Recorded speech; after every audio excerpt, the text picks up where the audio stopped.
Xalça soyuqdan qorunmaq üçün yaransa da, insan zövqü, əməyi və təxəyyülü sayəsində dünyanın ən unikal sənət növlərindən birinə çevrildi.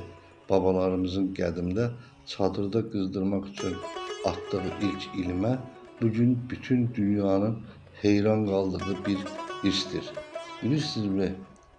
Xalçaların yaranma tarixi insanın təbiətlə soyuqla mübarizəsindən başlayır. Qədim köçəri tayfalar əvvəlcə mənzillərini isitmək üçün heyvan dərilərindən istifadə ediblər. Lakin dəri tez xarab olur və ehtiyacı tam ödəmirdi. Zamanla insan yunu əyirməyə, sap almağa və bu sapları bir-birinə toplayaraq örtək düzəltməyə öyrəndi. Xalça beləcə ehtiyacdan yarandı. İlk yaranan xalçalar xovlu, yumuşaq değildi.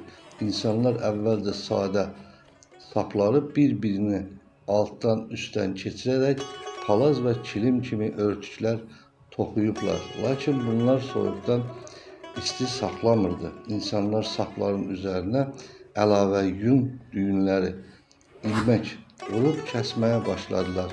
Beləliklə ilk xovlu xalçalar yarandı. Xalçanın yaranması ilə mühəndislik də formalaşdı. İnsanlar sadə ağac çubuqlarından toxucu dəzgahları düzəldirdilər.